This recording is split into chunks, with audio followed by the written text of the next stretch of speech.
The cold wind of Brooklyn's early winter bit through Riley Carter's thin hoodie as she pulled it tighter around herself.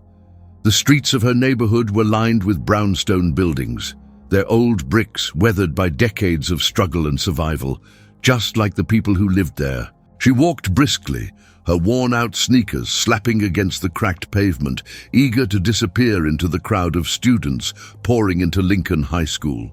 She had perfected the art of blending in, of keeping her head down and making herself small, like a ghost slipping through the halls.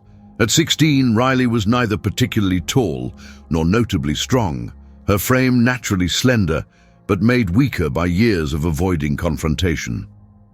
She didn't fit in with any of the school's cliques. She wasn't an athlete, wasn't part of the drama club, and had no talent for blending into the lively social chaos that ruled Lincoln High. What she was, however, was a perfect target. Jessica. Moore had decided that long ago. Jessica, the self-appointed queen of the school, had the kind of presence that demanded attention. Captain of the girls' basketball team, she was tall, strong, and effortlessly confident. With her perfectly sleek, blonde ponytail and an ever-present smirk, she moved through the school like she owned it. Her gang of followers, Monica, Claire, and Taylor, shadowed her every step, laughing on cue, backing her up when needed, but never daring to challenge her. Riley had been on Jessica's radar for years, though she had no idea why. Maybe it was because she didn't fight back, maybe because she was easy to push around, or maybe Jessica simply enjoyed the feeling of power that came with watching someone shrink under her gaze. Whatever the reason, it had been going on for so long that Riley had accepted it as an unavoidable part of life. As she stepped into the school building, she felt the first pangs of anxiety settle in her stomach. The morning rush was always chaotic. Lockers slamming, students shouting to each other across the halls, the echoing footsteps of teachers trying to corral the mayhem. Riley had learned to move through it like a shadow, keeping her head down, her shoulders slightly hunched, always looking for the safest route to her next class. But today, she wasn't fast enough. A sudden shove from behind sent her stumbling forward, her books slipping from her grip and scattering across the dirty linoleum floor.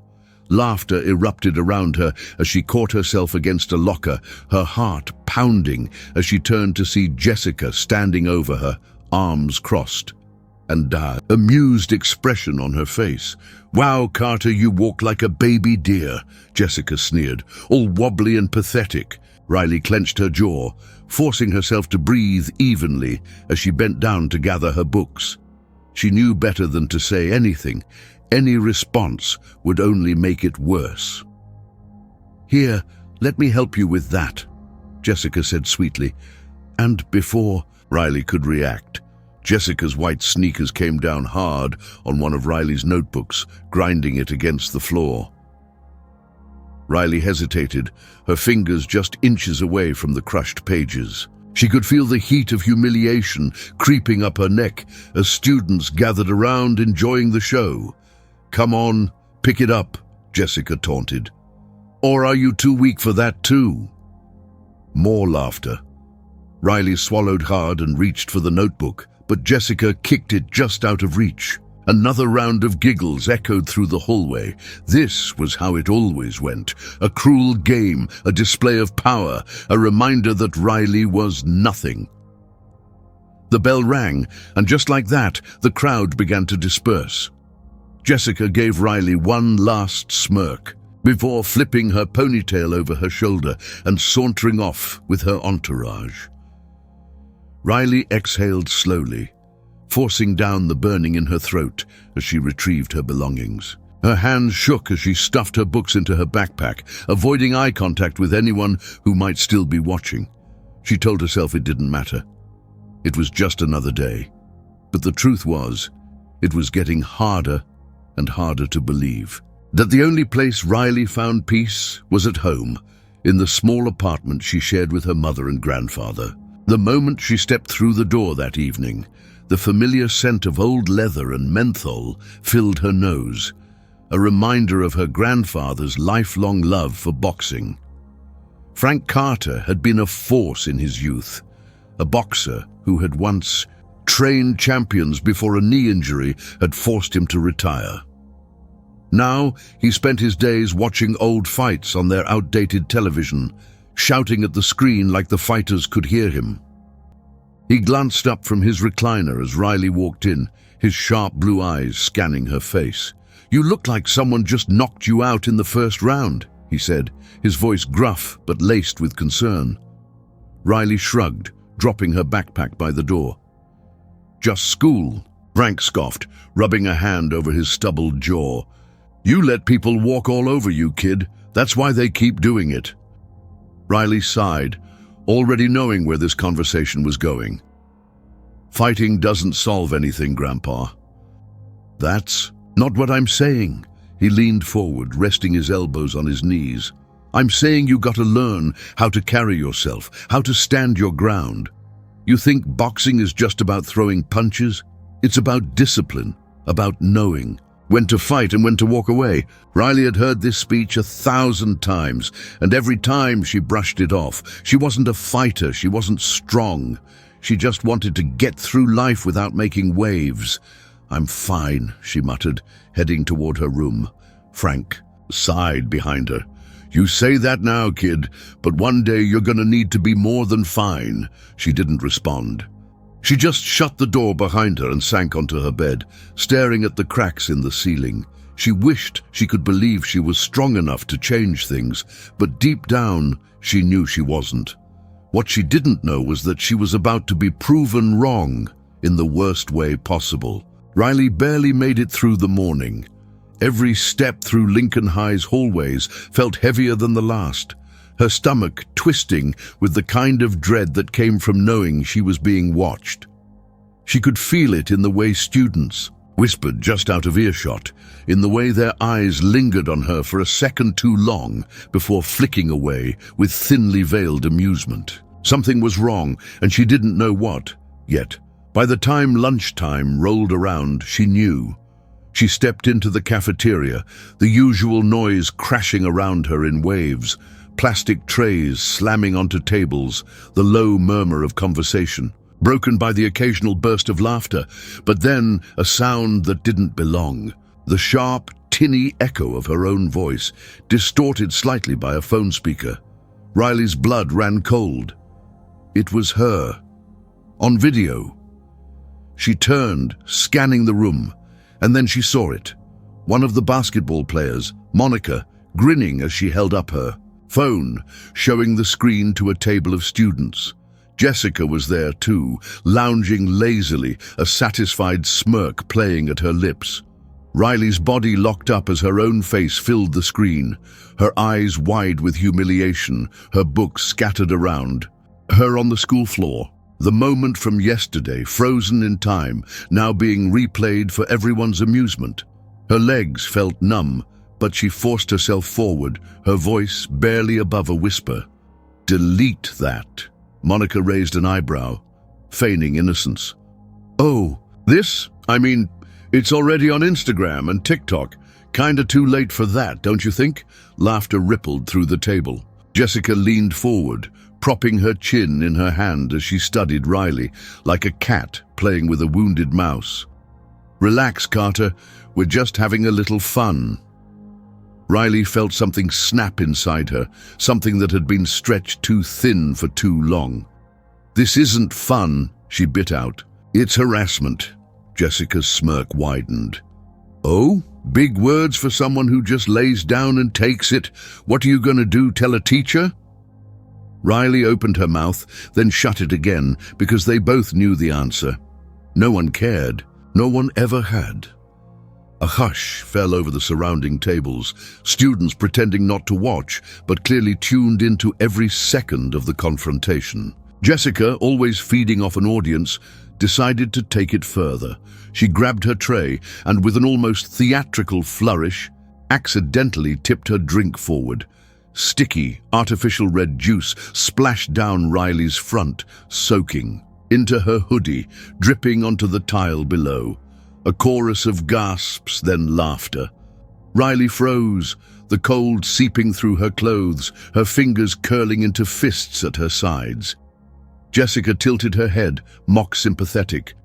Oops! Something inside Riley screamed at her to do something, to fight back, to shove Jessica, to make her feel even an ounce of the humiliation she was drowning in. But she didn't. She turned on her heel and walked out, the cafeteria doors swinging. Shut behind her as the laughter chased her down the hallway. She made it to the nearest bathroom, locking herself inside one of the stalls, her breath coming in ragged gasps. Her hands shook as she ripped off the soaked hoodie, shoving it into her backpack. She pressed her palms against the cool metal of the stall, willing herself to calm down, but her pulse wouldn't settle. It was too much. She could take being ignored. She could take being shoved in the hallways, the occasional cruel words whispered behind her back. But this? Being publicly humiliated, filmed, turned into a joke for the entire school to watch over and over again. This was different. For the first time, Riley wasn't just angry, she was furious, and she had no idea what to do with that rage. She skipped the rest of the day, slipping out the back exit and heading straight home. Her mother wouldn't be back from work until late, which left only her grandfather sitting in his usual spot in the living room, watching a rerun of some classic fight. He barely looked up when she walked in. "You're home early." Riley didn't answer. She went straight to her room, slamming the door behind her. A few minutes later, there was a knock. She ignored it. "Kid." Frank's voice was steady but firm.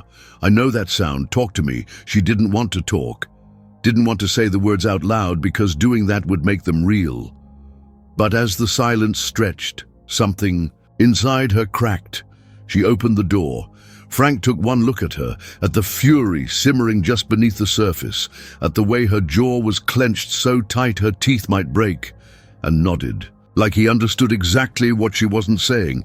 Without a word, he turned and walked toward the back of the apartment. Riley hesitated, then followed. She had been in her grandfather's gym before, of course. It was a small, dusty space, tucked inside an old community center just a few blocks away.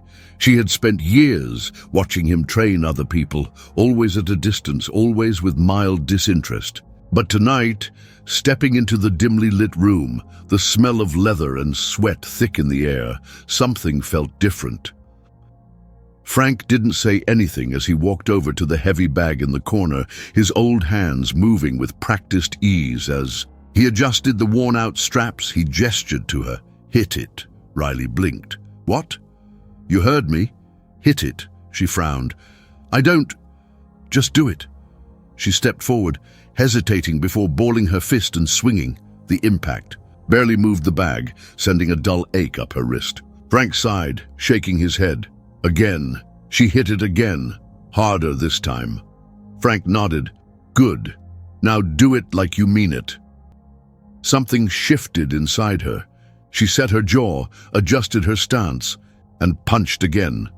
The bag barely swayed, but this time the pain in her knuckles felt satisfying. Frank watched her in silence for a moment, then spoke.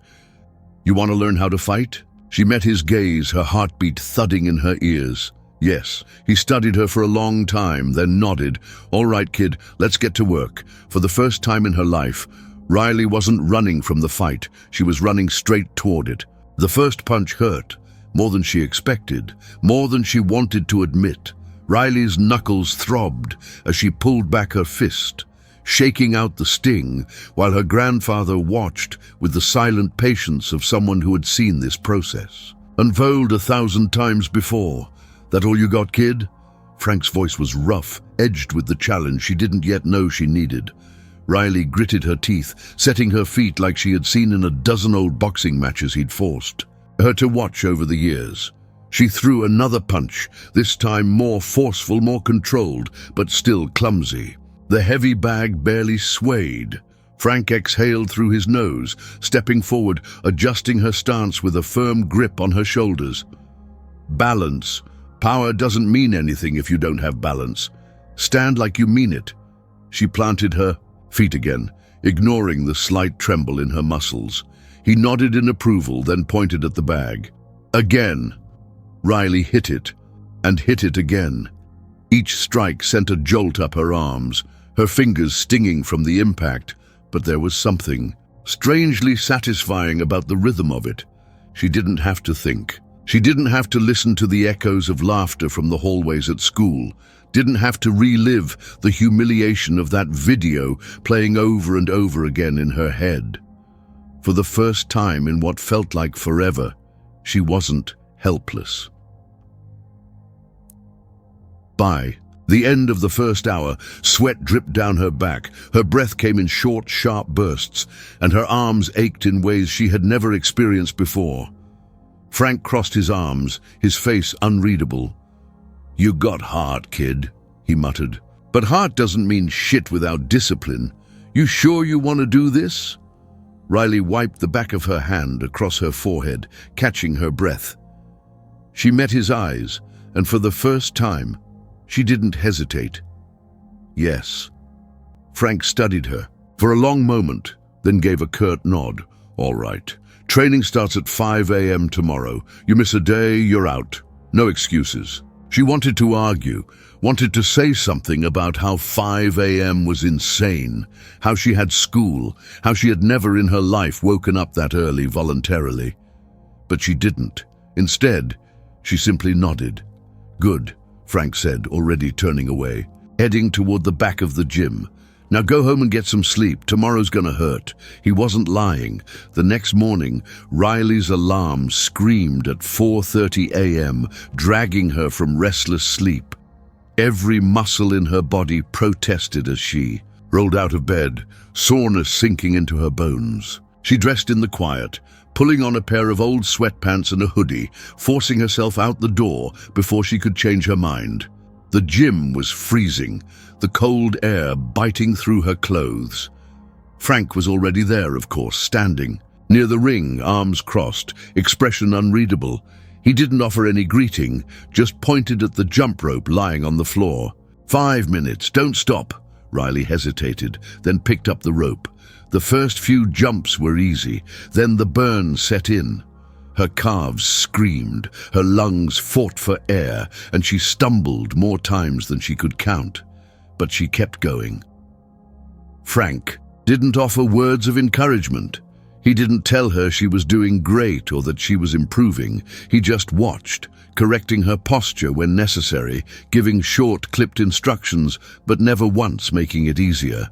And maybe that was what she needed. Days blurred together. Early mornings, aching muscles, the rhythmic pounding of fists against the bag.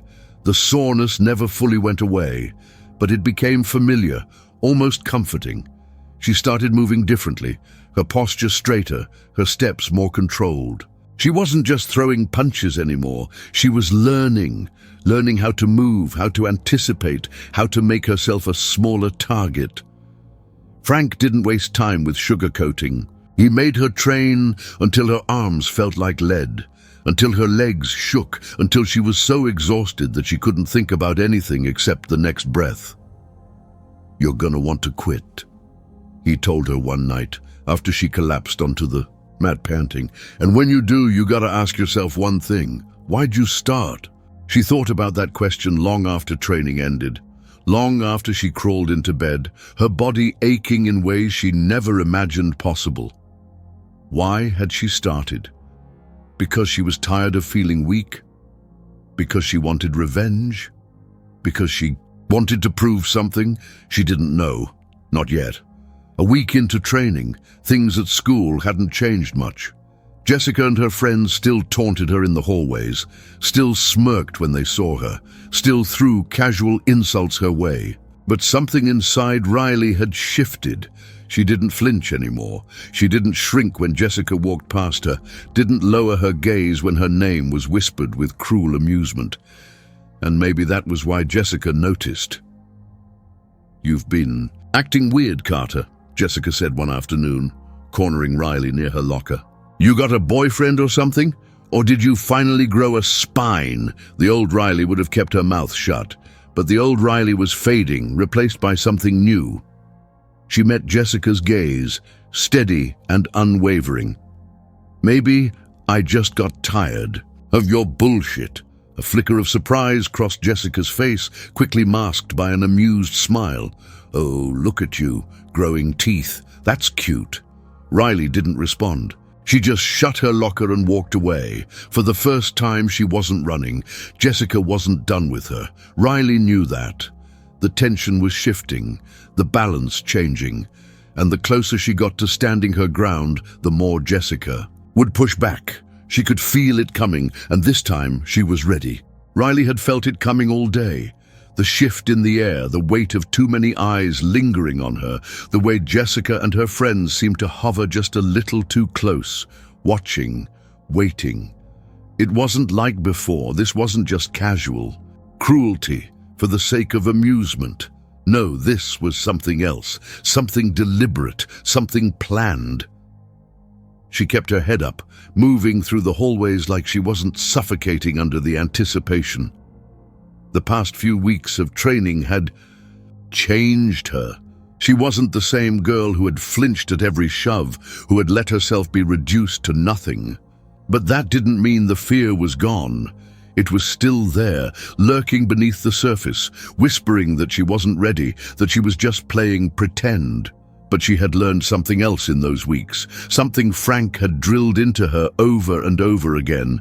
Fear didn't mean weakness. Fear meant awareness. Fear kept you sharp, so when the final bell rang and she stepped out into the cold afternoon air, she wasn't surprised to find Jessica and her group waiting for her near the parking lot. There were 5 of them: Jessica, Monica, Claire, Taylor, and another girl Riley barely recognized. They stood in a loose semicircle, casual, relaxed, but blocking the path toward the main street. Behind them, clusters of students lingered near their cars, half watching, half pretending not to care. Riley stopped a few feet away, adjusting her grip on her backpack. Jessica smirked, stepping forward. "We need to talk, Carter." Riley exhaled, slowly, steadying her pulse. "Yeah? About what?" Jessica's expression darkened just slightly. "About you thinking you can walk around like you're better than us?" Riley held her ground. "I don't think I'm better than you." Jessica tilted her head, taking another step closer.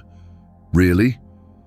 'Cause you've been acting different, less pathetic. And honestly, I don't like it." There it was. The real reason for all of this. Jessica had spent years being the one in control, the one who dictated the rules, who decided who mattered and who didn't. And Riley had always played her part, until now. Riley tightened her jaw. "That's your problem, not mine." Jessica let out a sharp laugh, shaking her head. "You've got some nerve, Carter, but let's get one thing straight. You don't get to decide when this is over."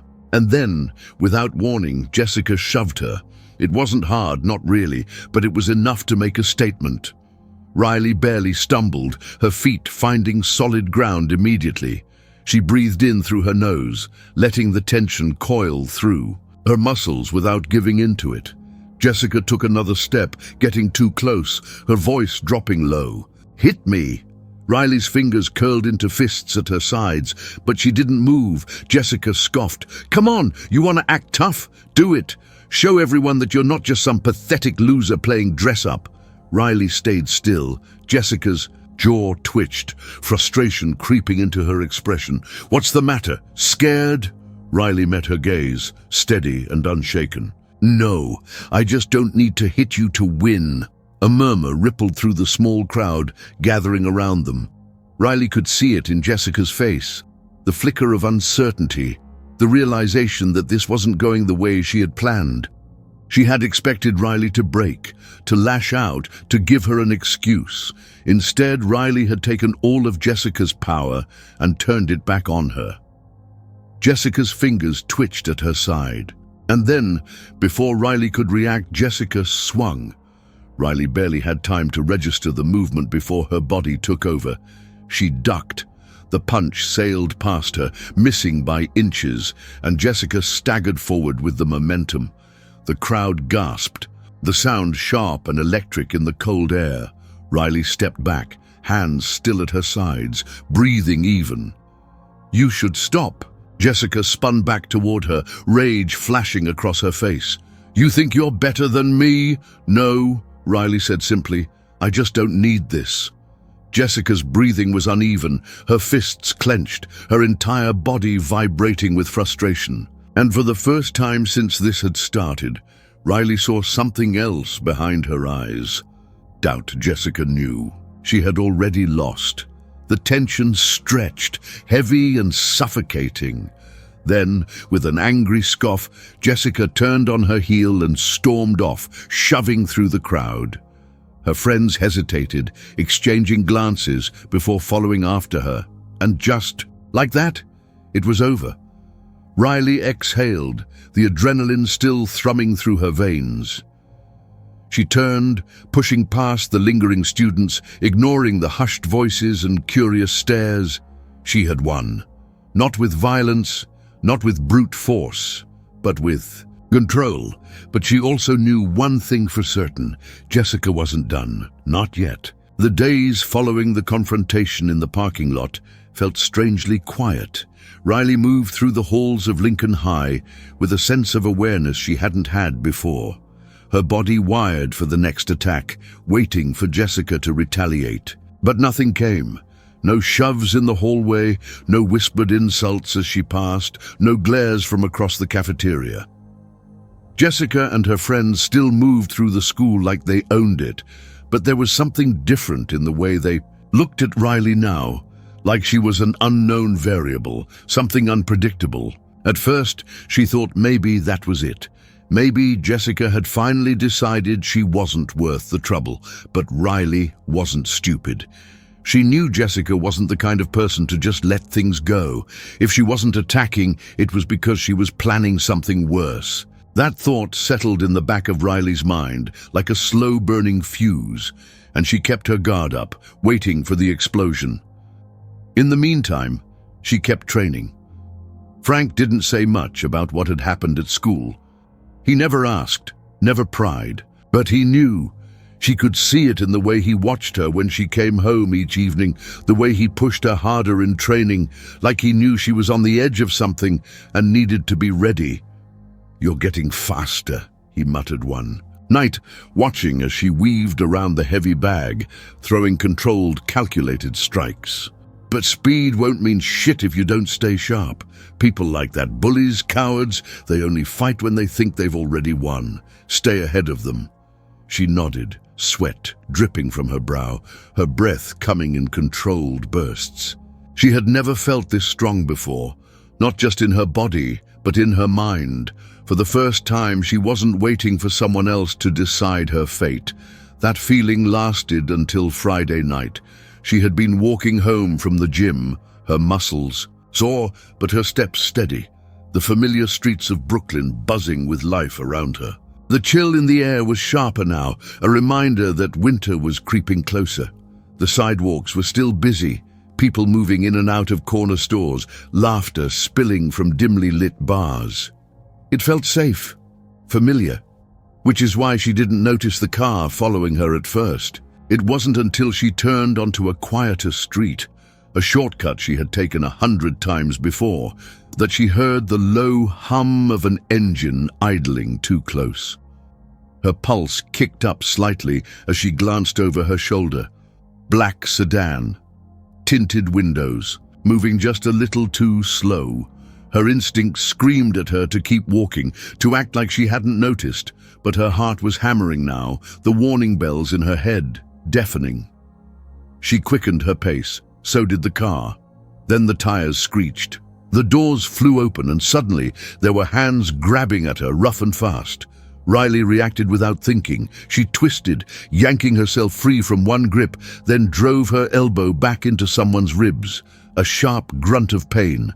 She barely had time to turn before another set of hands shoved her hard, sending her stumbling against the brick wall of an alleyway.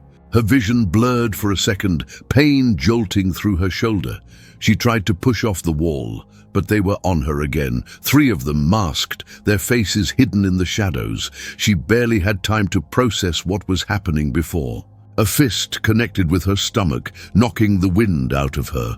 The pain was sharp, immediate, but she forced herself to move, to react. She swung wildly, her fist catching one of them in the jaw. Another grabbed her wrist, twisting hard.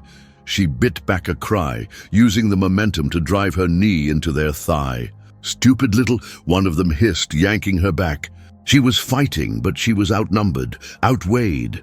They weren't amateurs. They knew how to restrain someone, how to keep her from slipping away. And the second she felt the cold press of metal against her ribs, she froze. "Stop moving," one of them warned. Breath hot against her ear, Riley's body locked up.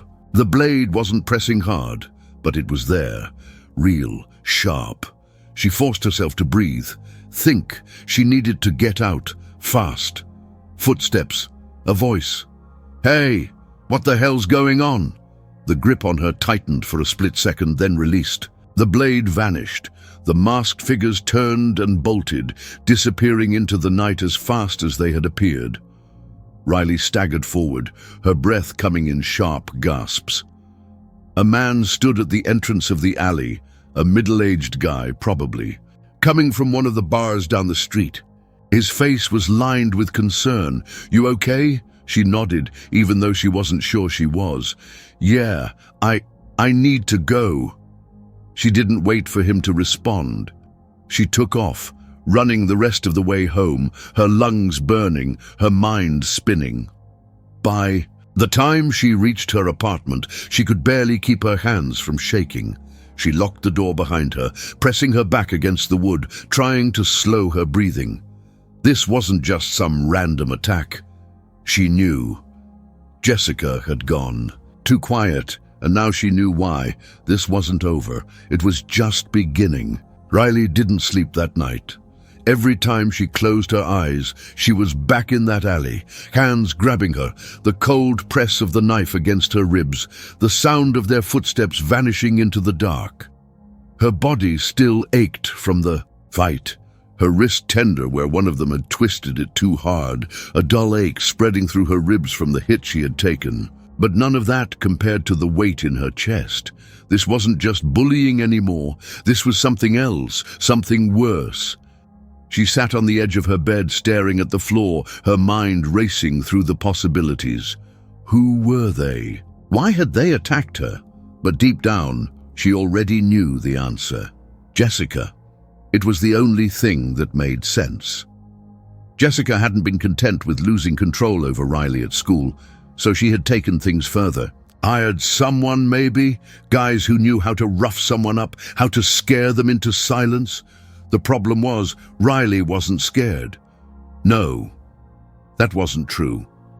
She was scared, but she wasn't going to back down. By the time morning came, she had made her decision. She wasn't running, she wasn't hiding. She was going to end this. Frank knew something was wrong the second he saw her. She didn't have to say a word. He just studied the way she moved, the tension in her shoulders, the way her hand hovered near her ribs when she thought he wasn't looking. He let her go through her usual warm-up in silence, waiting, watching. It wasn't until she landed a particularly sharp jab against the heavy bag, her breath ragged, her movements edged with something dangerously close to desperation, that he spoke. Who was it? Riley froze, her knuckles still pressed against the leather of the bag. She swallowed. What? Frank exhaled, rubbing a hand over his face. Kid, I've been in this world long enough to know when someone's been in a fight. And this wasn't just training soreness. Someone put their hands on you. Riley hesitated.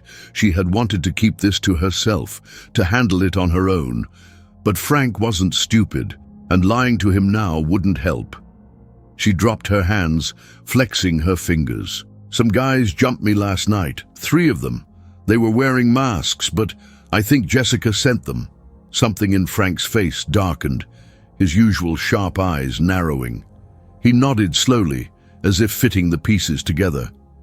"They hurt you? Bad?" She shook her head. "Nothing serious." Frank watched her for a long moment, then sighed.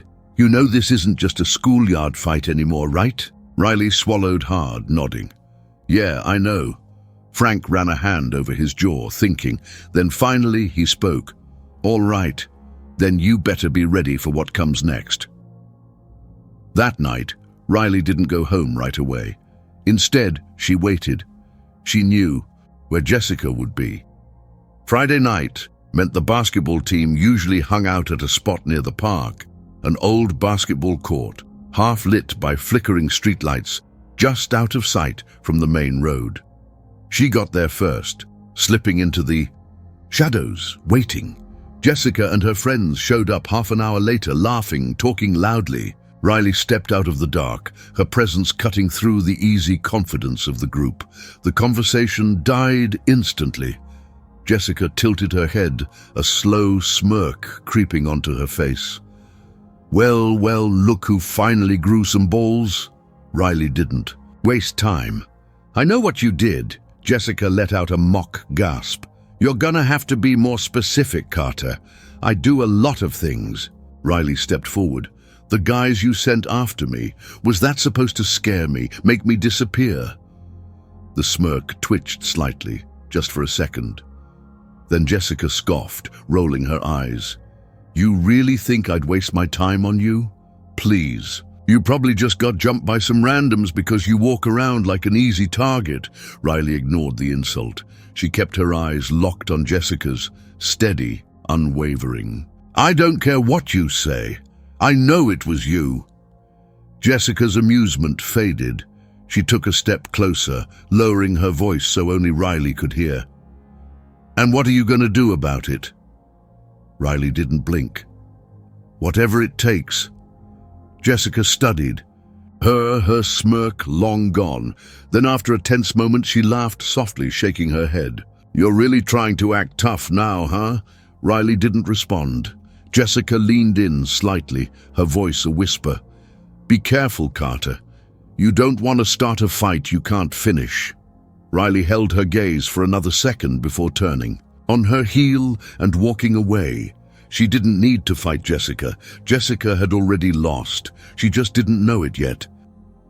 If you enjoyed the story and want to see more content like this, support the channel by subscribing, liking, and turning on notifications.